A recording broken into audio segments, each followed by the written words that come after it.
Ada Kamu jawaban tuh belum? gini ya. Jangan kamu bilang saya nggak ngerti mesin. Saya ngerti mesin. Mesin cuci, mesin Wow. setrika, mesin yang lain. Saya ngerti mesin. Tapi gini deh, karena kan memang tadi Nitya sudah membahasnya bagaimana menggilanya orang-orang Indonesia, terutama yang di ibu kota pada saat banjir, tapi terkejar waktu, akhirnya mau nggak mau harus nerobos banjir. Tanpa mengetahui kondisi mesinnya, saya sudah bersama Mas Satrio nih. Mas Satrio adalah seorang penggila otomotif, pengamat otomotif, pokoknya dia ngerti segalanya dan dia adalah penyelamat saya kalau misalnya saya lagi mengalami kesulitan, saya langsung telepon. Mas Satrio, ini mobil mogok nih, kenapa? Oke, Mas Satrio, jadi kalau misalnya nih, kan orang Jakarta gitu ya, ibu kota lah pada umumnya, pada saat kita lagi dikejar waktu, di depan banjir nih, padahal udah lebih dari 40 cm. Normalnya 40 cm itu kan harusnya sudah tidak boleh diterobos kan ya? Atau gimana sih, ada nggak sih batasan-batasan, wah udah mulai setinggi ini, nggak usah diterobos deh atau apa gitu? Sebenarnya nggak semua mobil itu 40 cm karena ada data resmi dari pabrikan misalnya Ya. mobil ini batasannya adalah maksimal misal ada yang 50 cm bahkan ada yang 1 meter tapi yang 1 meter biasanya itu mobil yang sangat jangkung seperti SUV atau crossover. Jadi kalau kita khawatir ini batas maksimalnya berapa, cari dulu ada nggak data resmi dari pabrikan. Kalau Tapi kalau ada, family van gini? kalau family van gini kalau mereka nggak mengeluarkan data resminya ya berpatokan saja pada data-data yang umum misalnya seperti 40 cm tadi. Lebih baik hindari, jangan diterobos. Jangan diterobos. Jangan diterobos. Oke, permasalahannya jika diterobos, apa yang akan terjadi pada mesinnya? Mungkin ada satu kamera yang bisa mendekat ke sini nggak sih? Kalau karena kita udah mulai mau bicara soal mesinnya. Oke, Mas Satrio, bisa kita sedikit bagian mana yang harus diperhatikan kalau misalnya kita sudah menerobos?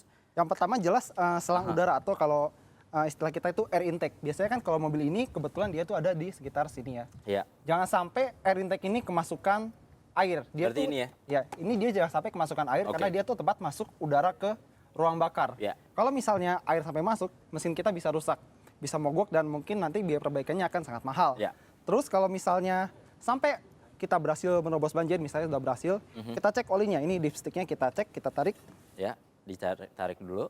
Kalau misalnya masih kental seperti oli pada umumnya berarti nggak ada masalah. Tapi kalau misalnya udah kerasa ada encer-encer kayak air gitu berarti Oh, atau mungkin kayak biasanya kalau karena oli itu kan cenderung minyak ya. Jadi Ya. pada saat ada air kan suka ada bercak-bercak gitu ya. Karena kan mereka kan katalis tuh. Ya, Nggak betul. bisa nyambung.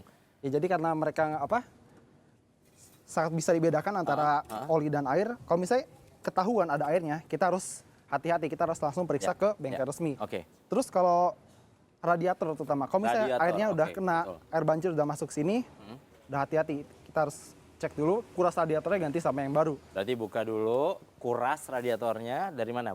Dari sini atau dari sini? Nanti kuras dari situ. Dari sini aja ya? Ya. Oke, terus apa lagi yang harus diperhatikan? Yang paling penting sih sebenarnya kelistrikan, karena Iya. ini adalah bagian yang paling sensitif sama air. Kan biasa listrik nggak boleh kena air, ntar konslet, tahu-tahu kebakar kan susah. Jadi kalau misalnya kita udah berhasil lewatin banjir, kita cek aki, kita cek sekring segala macam. Kalau misalnya nggak ada yang putus, nggak ada yang kelihatannya berbahaya atau apa, ya bisa dilanjutkan. Tapi sebaiknya setelah itu cek dulu, cek sama yang lebih berpengalaman. Oke, bagian berarti aki ya, aki ini juga harus diperhatikan untuk cek kelistrikan. Terus bagian mana lagi? Karena di sini kan kabel juga, tentunya banyak kabel ya kalau kita lihat di bagian mobil. Mana lagi yang harus diperhatikan? Ini engine oil ini juga menjadi ini nggak sih, kipas gitu misalnya? Kipas juga, karena mungkin nanti setelah kita lewat banjir bakal ada bunyi-bunyi aneh. Betul.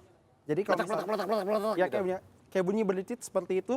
Jadi kita sebenarnya kalau misalnya tidak parah-parah amat, kita jalan biasa, dia akan hilang sendiri. Ya. Terutama rem dan kopling. Kalau misalnya kita lewatin banjir, rem itu berasa bunyinya berdecit, kita kalau misalnya harus tetap jalan terus, cukup kita injak-injak terus aja. Misalnya pas lagi berhenti di lampu merah atau Ya. lagi turunan, kita belajar injak-injak dikit, Oh. biar airnya cepat kering. Tapi kalau misalnya udah parah banget, sebaiknya segera dicek. Oh, berarti itu memang tipsnya ya. Jadi kalau misalnya sudah terlanjur nerobos, terus rem sudah mulai berdecit, diinjek terus aja pada saat berhenti. Jadi jangan sampai jalan nanti endut-endutan. Jadi pada saat berhenti diinjek-injek supaya airnya itu cepat menguap gitu ya. Oke, mana lagi yang harus kita perhatikan kalau untuk bagian mesin? Tadi kalau berdecit di bagian kipas, ini kan kalau 40 cm ini kurang lebih segini lah ya. Segini lah ya. Iya. Segini. Berarti ini bagian mana nih yang paling mungkin kena kalau misalnya 40 cm nih? Yang pasti ini apa? Kipas ya? Kipas, sih kena radiator sini segala pasti. macam. Aha. Kipas, itu berarti caranya kalau kipas ini gimana? Ini saya kadang-kadang juga saya sendiri suka ngalamin tuh, yang udah mulai bunyi berdecit gitu. Kalau bunyi berdecit kita berhenti, terus kita lihat kondisi kipasnya ada seperti kipas yang udah rada-rada cacat nggak istilahnya gitu. Kalau Oke. misalnya emang sudah sedikit rada cacat, kita mungkin baiknya ganti aja langsung. Tapi kalau misalnya masih oke lah, kita terus pakai aja sampai Kategori cacatnya gimana? kategori cacatnya misal udah ada yang sedikit benang-benang yang putus-putus. Yang benang yang putus ya. Bisa kita lihat nggak? Ini kipasnya yang ini nih. Nih ya. Ini Yang kalau jawab ini kan kondisinya masih benar. Ya, nih bisa lihat sebentar. Lihat deh, sini. Nah, ini kan kondisinya masih benar ya. Ini kan kipas. Nah, ini kalau misalnya di bagian sininya tuh dia agak berserat-seratnya lebih kelihatan gitu ya. Ya. Jadi nanti kalau misalnya ini udah kondisinya tidak baik, dia akan seperti rambut manusia lah. Jadi kayak jadi ada yang keluar-keluar mendorong-dorong, gitu tidak ya? keluar-keluar ke atas seperti Oke, itu. oke. Mana lagi? Jadi kalau 40 cm tadi ada 40 cm ada kipas, terus apa lagi? Tips yang lainnya? Tips yang lainnya mungkin lebih ke jenis mobilnya. Kan kalau sekarang di Indonesia terutama di Pulau Jawa Ya. ada mobil-mobil hybrid yang Ya. dia pakai baterai dan motor listrik tambahan. Betul. Bukan aki ya, tapi baterai ekstra. Mobil hybrid ini biasanya lebih sensitif sama banjir. Jadi kalau Oke. misalnya kalian pakai mobil hybrid, kalian lihat banjir, wah terobos nggak nih? Lebih baik jangan, karena pertama tadi sensitif sama air. Konslet. Ya, karena baterai mobil hybrid itu rata-rata ada di bawah banget. Jadi kalau misalnya baterai kena air, takutnya rusak dan ganti baterai itu mahal. Oke, nah itu dia tipsnya ya Mas Satrio, bisa kita ke sebelah saya sebentar. Karena itu tadi, jadi kalau misalnya Anda pastikan lebih dari 40 cm, jadi sebaiknya jangan diterobos. Karena banyak sekali akhirnya Anda harus keluar uang nih, mulai dari kipas tadi ya. Ya. Mulai dari harus ganti oli, harusnya belum ganti oli tapi harus ganti oli. Belum lagi kalau sudah kena tabungnya, ini juga bakal kena sampai ke blok mesin nih soalnya. Ya. Ini biayanya bisa di atas 15 juta soalnya kalau ganti. Betul, lagi pula sebenarnya kalau udah banjir itu udah jangan terobos saja. Ini mobil, bukan kapal. Iya, ini benar juga. Ini mobil, bukan kapal. Jadi jangan coba-coba menerobos banjir. Oke, kalau gitu Mas Satrio terima kasih sekali. Thank you. Jadi yang pasti ini tipsnya oke banget.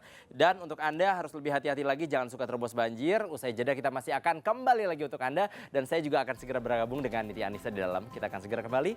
Tetap bersama kami di Sapa Indonesia Siang.